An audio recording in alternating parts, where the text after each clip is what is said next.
मुख्य समाचारों के बाद अब खबरें विस्तार से। छत्तीसगढ़ के राज्यपाल रमेन डेका से लोक भवन में धमतरी जिले के नगरी वनांचल क्षेत्र के प्रतिभाशाली स्कूली बच्चों ने मुलाकात की।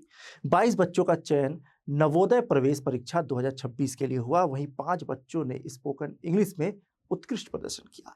7वीं की छात्रा गरिमा साहू के एआई वीडियो की राज्यपाल ने सराहना की। उन्होंने शिक्षकों की भूमिका को महत्वपूर्ण बताते हुए बच्चों को लक्ष्य निर्धारित कर मेहनत करने की प्रेरणा दी। इस अवसर पर सभी बच्चों को 5-5 हजार रुपए प्रोत्साहन राशि देने की घोषणा भी की गई।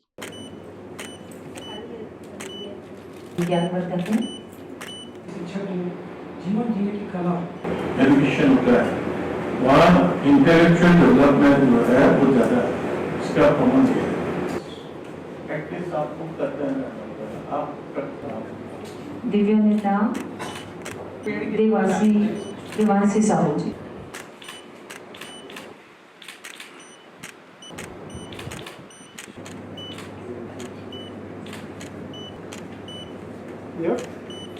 महामहिम रमेन डेका जी राज्यपाल छत्तीसगढ़ राजभवन रायपुर लोक भवन। सादर प्रणाम। मैं गरिमा पलक साहू हृदय की गहराइयों से आपका अत्यंत आभार व्यक्त करती हूँ। रायपुर में घरेलू रसोई गैस सिलेंडर की किल्लत को लेकर मुख्यमंत्री विष्णुदेव साय ने कहा कि राज्य में गैस की कोई कमी नहीं है।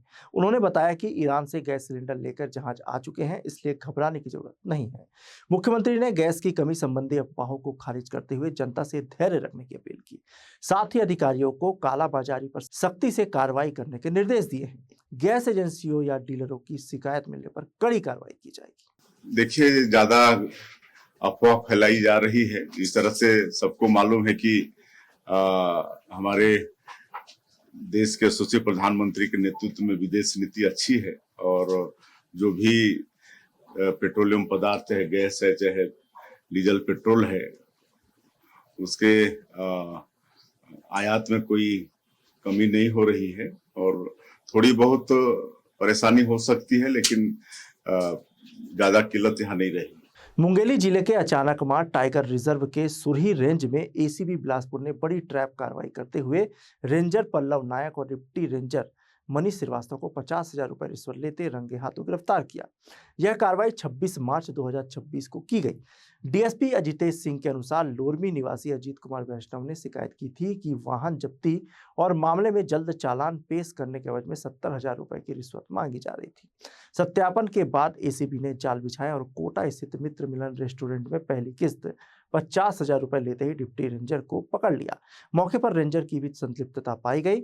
दोनों आरोपियों के खिलाफ भ्रष्टाचार निवारण अधिनियम के तहत कार्रवाई की जा रही है। पिछले 2 वर्षों में एसीबी की यह 45वीं ट्रैप कार्रवाई है। महासमुंद जिले के बागबहरा नगर पालिका ने संपत्ति कर और जल कर के बड़े बकायादारों की सूची शहर के प्रमुख स्थानों पर चस्पा कर दी है।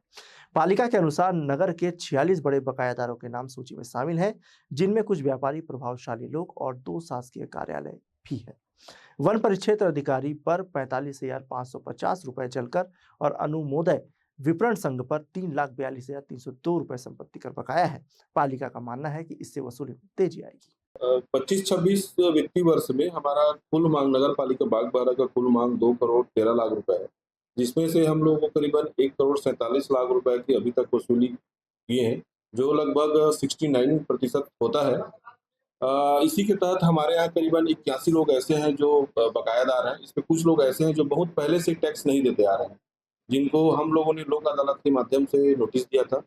लगभग हमारा 30 लाख करीबन बकाया है, जिसमें बड़े बकायादार में मुख्य रूप से शासकीय कार्यालय भी हैं, जैसे कि हमारे किसान राइस मिल है, उनके द्वारा 3,42,000 का बकाया है।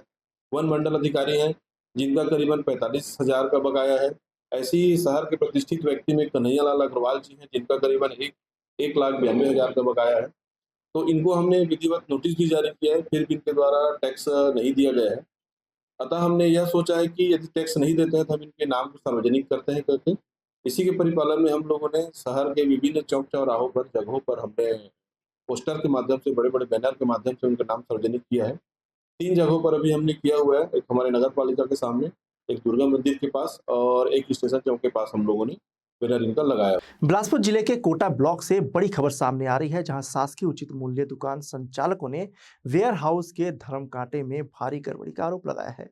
दुकानदारों का कहना है कि गलत तौल के कारण हर महीने राशन की कमी आ रही है, जिससे वितरण व्यवस्था पूरी तरह प्रभावित हो रही है। दुकान संचालकों के मुताबिक यह समस्या कुछ भी नहीं बल्कि पिछले 1 साल से लगातार बनी हुई है। जब संदेह होने पर बोरों का दोबारा तौल कराया गया तो हर बोरे में कमी पाई गई। जांच के दौरान भी धर्म कांटे में अनियमितता के संकेत मिले हैं। दुकानदारों का दावा है कि हर ट्रक में 3 से 5 क्विंटल तक राशन कम मिल रहा। इससे न सिर्फ उन्हें नुकसान हो रहा बल्कि उपभोक्ताओं को भी पूरा राशन नहीं मिल पा रहा। जिलाध्यक्ष रवि परियानी ने कहा कि लगातार हो रही इस कमी से विक्रेताओं पर अतिरिक्त दबाव बन रहा है। मामले की गंभीरता को देखते हुए प्रशासन ने जांच के आदेश दे दिए हैं। नापतौल विभाग की टीम को मौके पर भेजा गया है। खाद्य विभाग ने भी साफ किया है कि दुकानदारों को हर बोरे की जांच के बाद ही पावती देनी चाहिए। अब सबकी नजर जांच रिपोर्ट पर टिकी है। अगर आरोप सही निकले तो जिम्मेदारों पर बड़ी कार्रवाई तय मानी जा रही है। उचित मूल्य दुकान संघ के द्वारा ये शिकायत की गई थी कि उन वेयर हाउस के धर्म कांटे में कुछ समस्याएं हैं। तो उनकी शिकायत के बाद में हमने नाप तौल विभाग को वहां भेजा हुआ था और उनकी रिपोर्ट्स के बाद में आगे की कार्रवाई की जाएगी। लगातार एफसीआई में तौल में क्या बोलते हैं गड़बड़ी पाई जा रही है सर। एफसीआई यहाँ पे भी हुआ था अपने कॉलेज में, तो ऐसे ये नागरिक आपूर्ति निगम से संबंधित मैटर्स हैं। चूँकि एसडब्ल्यूसी के गोडाउन से नागरिक आपूर्ति निगम के माध्यम से ट्रांसपोर्टर के द्वारा पीडीएस दुकानों में चावल जाती है, तो पीडीएस दुकानदारों को वो अधिकार है कि वो इंडिविजुअल हर बोरे को तौल कराएं और वास्तविक वजन जो है उसकी पावती ट्रांसपोर्टर को दें। नागरिक आपूर्ति निगम हमारा एजेंसी है, वो उसकी एंट्री कर देता है ऑनलाइन, तो उसी मात्रा में ट्रांसपोर्टर को उनका ट्रांसपोर्टिंग का पैसा मिलता है। इसका मतलब ये हुआ कि अगर वो 1 क्विंटल कम अगर प्राप्त करता है तो 1 क्विंटल कम की प्राप्ति दे और उसकी कटौती नागरिक आपूर्ति निगम ट्रांसपोर्टर से करता है। तो अभी जो एसोसिएशन आया हुआ था उनके साथ हमने चर्चा की है और उनकी जो भी समस्याएं हैं उनका निराकरण किया जा रहा है। धन्यवाद। शिकायत सही पाने पे क्या कार्रवाई? जो भी नियमानुसार कार्रवाई की जाएगी, वो एसडब्ल्यूसी उसके लिए है, तो स्टेट को भी लिखा जाएगा। अगर बिलासपुर जिले के तखतपुर थाना क्षेत्र के कुआं गांव में शादी समारोह के दौरान डीजे पर नाचने को लेकर विवाद खूनी संघर्ष में बदल गया। बाराती और ग्रामीणों के बीच जमकर मारपीट हुई और गाड़ियों में भी तोड़ फोड़ की गई। घटना से समारोह में अफरा तफरी और भगदड़ जैसी स्थिति बन गई। मारपीट में 2 युवक गंभीर रूप से घायल हो गए, जिन्हें अस्पताल में भर्ती कराया गया है। तखतपुर पुलिस ने दोनों पक्षों के खिलाफ मामला दर्ज कर जांच शुरू कर दी है। तखतपुर थाना अंतर्गत कुआं गांव का मामला है, जिसमें बारातियों और ग्रामीणों के बीच में डीजे पर नाचने की बात को लेकर के विवाद हुआ। विवाद बढ़कर मारपीट में बदल गया। दोनों पक्षों में रिपोर्ट किया है थाने में रिपोर्ट काउंटर अपराध दर्ज किया गया है और आगे की कार्रवाई की जा रही है। तो कुछ लोग घायल भी हुए बताया जा रहा है, क्या चीज से जिसमें चोट लगी है, आपस में मारपीट हुए हैं और उसका सभी का मुलाहिजा कराया गया है और चोट के आधार पर कार्रवाई की जा रही है। बिलासपुर के सिविल लाइन थाना क्षेत्र में अधिवक्ता के घर घुसकर गाली गलौज और जान से मारने की धमकी देने के आरोप में सीएमडी कॉलेज के स्पोर्ट्स ऑफिसर देवर्षी चौबे के खिलाफ एफआईआर दर्ज की गई है। महावीर अपार्टमेंट निवासी अधिवक्ता रोमी भास्कर की शिकायत पर पुलिस ने मामला दर्ज किया है। आरोप है कि 24 मार्च को चौबे बिना अनुमति घर में घुसकर विवाद करने लगा और पुलिस बुलाने की बात पर धमकी देकर फरार हो गया। पुलिस आरोपी की तलाश में जुटी है। प्रार्थी रोबी भास्कर है, ये महावीर अपार्टमेंट मंगला का निवासी है। आरोपी देवर्षी चौबे जो सीएमडी कॉलेज में स्पोर्ट टीचर है, उनके घर अचानक गया जबकि उसका जान पहचान नहीं है। वहां अंदर घर घुसकर उसके साथ में बहस किया, उसको धमकी दिया। इस पर घर घुसने का और धमकी देने का मामला दर्ज किया गया है और आरोपी को गिरफ्तार किया गया है। बिलासपुर के सिविल लाइन थाना क्षेत्र में पान ठेला दुकानों में चोरी करने वाले 2 आरोपियों को पुलिस ने गिरफ्तार किया है। हरिभूमि प्रेस के सामने रिंग रोड 2 और मंदिर चौक जरावाटा स्थित पान दुकानों में चोरी की रिपोर्ट के बाद पुलिस जांच कर रही थी। मुखबिर की सूचना पर मिनी बस्ती सुलभ के पास दोनों को पकड़ा गया। पूछताछ में आरोपियों ने चोरी करना स्वीकार किया। उनके पास से चोरी का सामान, नगद रकम और शटर तोड़ने में इस्तेमाल लोहे की संपल जब्त किया गया है। 2 जगह चोरी का खुलासा हुआ है, जिसमें रिंग रोड 2 में तीन ठेले हैं जिसमें पान दुकान संचालन होता था और एक मंदिर चौक में जो पान मसाला की दुकान था, जहां पे सब्बड़ का शटर उठाकर चोरी किए थे, जिसमें चोर हैं मानव उर्फ मानस उर्फ सोनू सिंह और अविनाश रात्रे जो जरा भाटा के हैं, जिनसे नकदी रकम व चोरी गई सामान व घटना में प्रयुक्त सब्बल जब्त किया गया है। आरोपियों को गिरफ्तार कर न्यायिक रिमांड पर भेजा जा रहा है। इनके पूर्व भी मारपीट के मामले दर्ज हैं। रायपुर पुलिस और क्राइम ब्रांच की संयुक्त टीम ने साइबर ठगी के बड़े अंतरराष्ट्रीय गिरोह का पर्दाफाश करते हुए 42 से अधिक आरोपियों को गिरफ्तार किया है। पुलिस ने गंज, राजेंद्र नगर और फफाडीह क्षेत्र में संचालित 3 फर्जी कॉल सेंटरों पर छापा मारकर कार्रवाई की। ये सेंटर फाइनेंस कंपनी की आड़ में चल रहे थे और अमेरिका सहित विदेशों के नागरिकों को निशाना बनाया जाता था। आरोपी खुद को एप्पल और अमेजॉन के कस्टमर केयर अधिकारी बताकर डॉलर में ठगी करते थे। कार्रवाई के दौरान 20 लैपटॉप, 50 डेस्कटॉप और 50 मोबाइल फोन जब्त किए गए। पुलिस के अनुसार गिरोह ने हवाला के जरिए करीब 50 करोड़ रुपए की ठगी की है।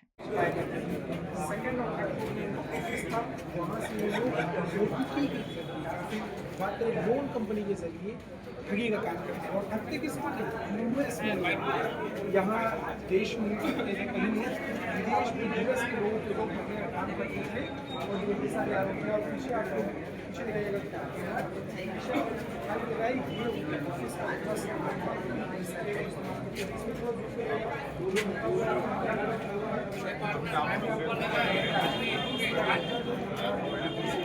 Thank you for calling. This is Jerry calling you from Prosper Loan. Your loan has been approved by our company. If you are interested, then give us a call back on our number, which is 916-245-8054. Thank you very much. Have a blessed day. But I have a problem. I can't share my information. So let me find out your information. Can you please provide me your last 4 digits of social? So I will check that out. Okay. How much money do you want regarding the loan? $2,000. $2,000. But I have only $100. So you can do one thing. You can make $100 of payment. Then we will release your loan amount. And how you will get $100 from me? From the Apple gift card. From the Apple gift card. Okay. Sir, what is the status of my loan application after 1 week? After 1 week, sir, we will check and let you know. Hello sir, this is Patrick Cooper and I'm calling you from Easy Loan Approve. The reason behind my call is to inform you that your loan application has been successfully approved. So if you are still looking for the loan, kindly give us a call back on our number.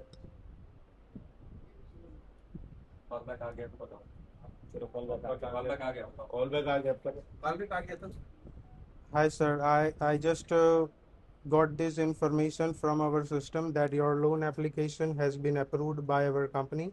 So how much loan amount you are looking for? But my civil score is very poor. Don't worry sir, my senior officer will provide you all the details about the loan. Raipur commissionerate में recently एक intelligence based operation किया गया है, जिसमें 3 अलग अलग call centres का हमको मुखबिर सूचना के द्वारा पता चला कि पितालिया कॉम्प्लेक्स और अंजनी टावर जो थाना गंज और थाना न्यू राजेंद्र नगर एरिया में है, उनमें कुछ युवा लड़कों के द्वारा फर्जी कॉल सेंटर चलाया जा रहा है, ऐसे मुखबिर सूचना मिली थी। तो कुछ दिनों से एसएसयू की टीम और थाने की टीम द्वारा संयुक्त इसके ऊपर नजर रखा जा रहा था। तो हम लोग जॉइंट टीम बना के रिसेंटली उस पे तीनों सेंटर्स पे राइड मारे थे और टोटल हमको ऑन द स्पॉट 42 लोगों का कॉल सेंटर चलाने का मिला है और सबको हमने गिरफ्तार किया और उनके कॉल सेंटर चलाने का पहले तो प्रूफ मांगे थे कि आपके पास परमिशन है कि नहीं, रजिस्टर्ड फर्म है कि नहीं, तो उनके पास कोई वैलिड दस्तावेज नहीं था। तो आरबीआई सॉल्यूशंस के नाम पे ये फर्जी कॉल सेंटर चल रहा था, जिसमें यूएस लोगों के साथ, यूएस सिटीजन के साथ ये लोग लोन दिलाने के नाम पे उनके साथ ठगी कर रहे थे कंटिन्यूअसली। पिछले 1 साल से ये कॉल सेंटर्स चल रहे थे और इनके तीनों कॉल सेंटर्स के 3 अलग अलग सुपरवाइजर थे। पितालिया कॉम्प्लेक्स में 2 कॉल सेंटर्स थे, उसका 2 सुपरवाइजर का नाम है रोहित यादव और सौरभ सिंह, और अंजनी टावर में एक कॉल सेंटर है जिसका सुपरवाइजर का नाम है गौरव यादव। तो ये सभी जो कॉल्स करने वाले जो लड़के हैं वो 10वीं 12वीं पास के लड़के हैं और अलग अलग स्टेट के हैं, कोई छत्तीसगढ़ का रहने वाला नहीं है। टोटल देखेंगे तो गुजरात, उत्तर प्रदेश, हरियाणा, बिहार, मेघालय जैसे अलग अलग स्टेट के रहने वाले हैं।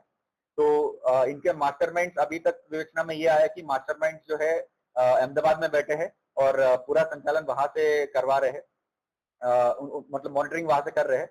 और इनका मंथली सैलरी, जो कॉलिंग पार्टी है उनका मंथली सैलरी अराउंड 15 से 18,000 तक का है प्लस कमीशन, और जो सुपरवाइजर थे उनका 30 से 40,000 का है प्लस कमीशन। एंड इनका रहने खाने का सब कुछ अहमदाबाद से देखा जाता था।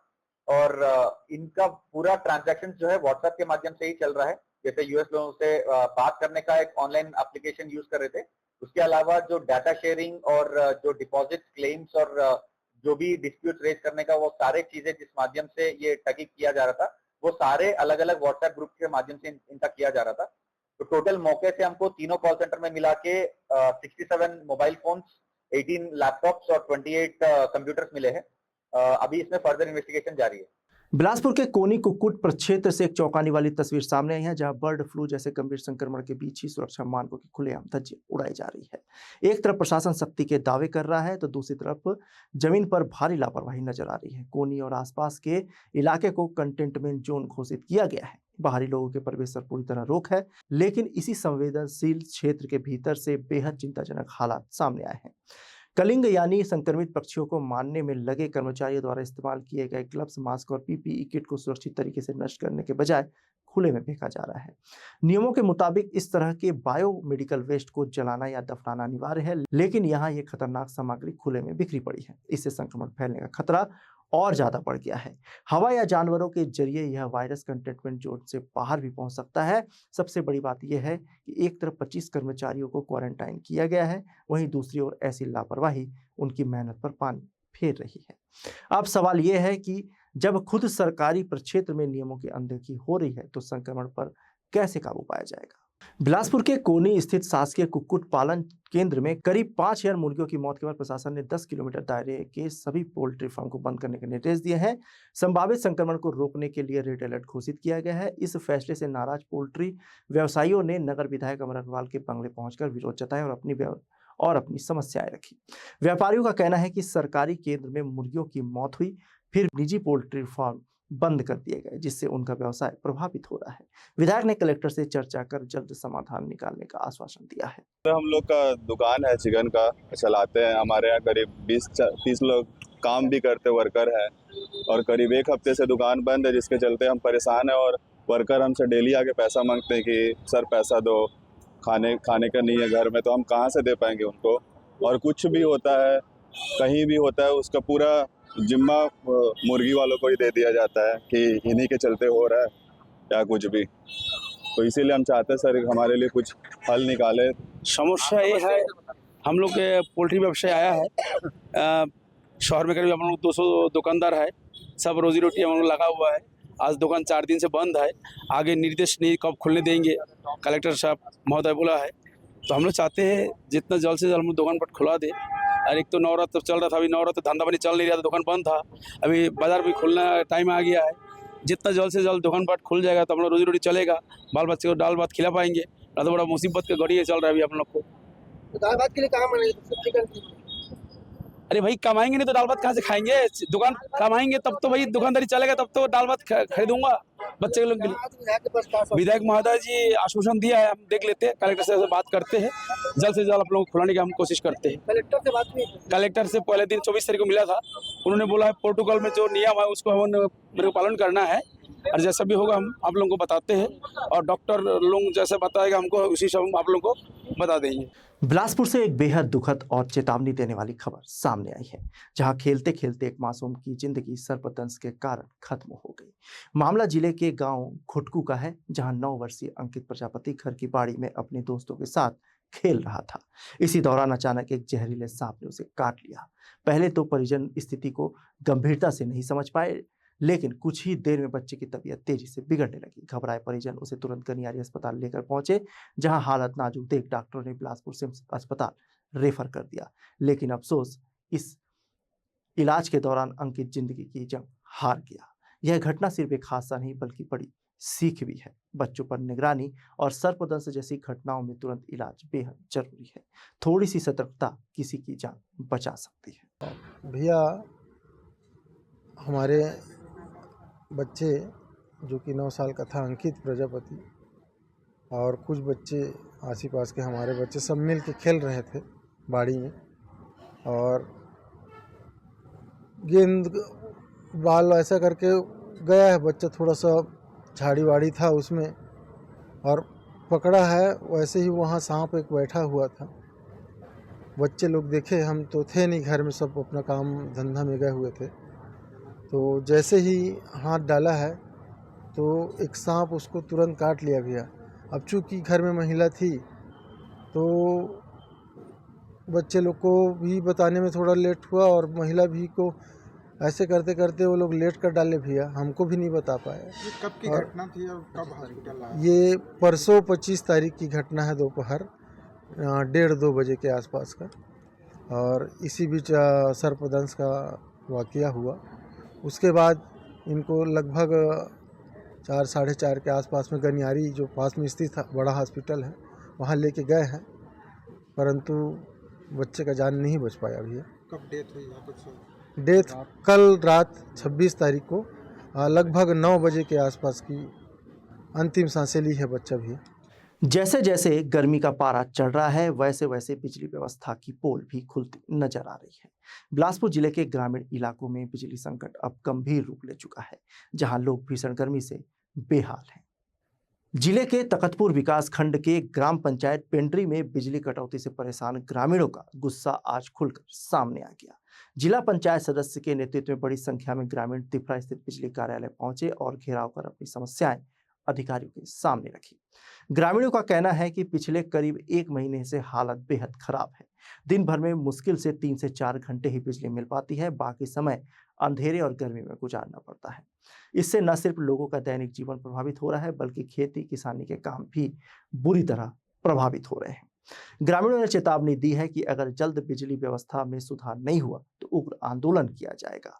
वहीं इस पूरे मामले पर अधीक्षण अभियंता SK जांगड़े ने बताया कि पेंड्री क्षेत्र में नया ट्रांसफार्मर लगाने का काम जारी है, जिसे जल्द चालू कर दिया जाएगा। साथ ही पोड़ी गांव में नए सब स्टेशन के निर्माण की प्रक्रिया भी शुरू होने वाली है, जिससे क्षेत्र में बिजली समस्या दूर होने की उम्मीद है।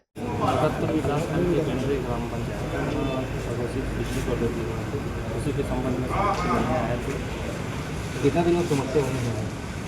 लगभग 15 दिन हो गए। क्या क्या प्रभावित हो रही है? लाइट पानी पीने से सबसे ज़्यादा प्रभावित हो रहे हैं। अब छोटे छोटे बच्चे का भी पेपर भी है और बच्चे सो नहीं पा रहे हैं। छोटे छोटे बच्चे बहुत समस्या हो रहा है। रात रात में लाइट बनाना पड़ता है, उन्हें जान जोखिम में लगा कर ग्रामीणों के द्वारा लाइट बनाया जाता है। विद्युत विभाग में इतना पर्याप्त कर्मचारी भी नहीं तो समय पर नहीं पहुँच पाते हैं। साहब को अवगत कराने पर कर्मचारी का हमारा जो फोन काट दिया जाता है। अभी क्या बोले थी बात को? अभी 1-2 दिन में समाधान हो जाएगा। तो हम चक्का जाम करेंगे, जो कि किसानों की समस्या है और पेयजल की समस्या है। जी बताइए किस प्रकार की समस्या हुई लाइट? जी हम तखतपुर विधानसभा पेंड्री गाँव से आए हैं। वहाँ विगत 15 से 20 दिनों लगातार लाइट बंद, कभी 1 फेस आना, कभी 2 फेस आना, और कभी लाइट ही नहीं रहना। 8 घंटा, 10 घंटा, 4 घंटा, लगभग हमको 24 घंटा लाइट मिलता है। और कई तारें भी ऐसी हो चुकी है, बिल्कुल सड़ चुकी है, बार बार टूटना, और ग्रामीणों के द्वारा ही बनाया जाता है। जब सर से कांटेक्ट करते हैं, जेई सर से या उच्च अधिकारियों से, उनके द्वारा बोला जाता है कि हमारे पास उचित स्टाफ नहीं है, इसलिए अब हम लोग रिस्क लेकर उस काम को करते हैं। उसी बात से अवगत कराने के लिए हम लोग सर के पास आए थे, तो उनके द्वारा आश्वासन दिया गया है कि आपका काम हो जाएगा करके। अगर जैसे हमारा काम नहीं होता है तो आगे देखेंगे हम किसान। कितने दिन समस्या हुई? समस्या लगभग 20 दिनों से है सर। पेंड्री गाँव के लोग हैं, उनकी शिकायत थी कि भी ओवरलोडिंग कारण से पीरियड में लाइन बंद हो रही है करके। अभी वर्तमान में पेंडारी में एक नया हम लोग सब स्टेशन में पुराना सब स्टेशन है, उसमें एक नया ट्रांसफार्मर लगा लिए हैं और उसको जल्दी चालू करके जो काठापुर में जो ओवरलोडिंग की समस्या आ रही है उसको कुछ लोड को हम लोग पेंडारी सब स्टेशन से शिफ्ट करेंगे और इसके बाद में उनका जो भी लोडिंग की जो समस्या है समाप्त हो जाना चाहिए। उसके साथ साथ में हम लोग अभी पोड़ी गाँव में नया सब स्टेशन बना रहे हैं, उसका जो है टेंडर प्रक्रिया है और इसका ये काम हो जाने के बाद में आसपास जो क्षेत्र है, खास करके काठापुनी, पोड़ी, चुरभट्टी और पेंडारी के जो समस्या है वो सारी समस्या जो है समाप्त हो जाएगी। अब बड़ा सवाल यही है कि आखिर कब तक लोगों को इस बिजली संकट से राहत मिलेगी और क्या प्रशासन अपने वादों पर खरा उतर पाएगा। बिलासपुर से भारतेंदु कौशिक की रिपोर्ट। आज के बुलेटिन में बस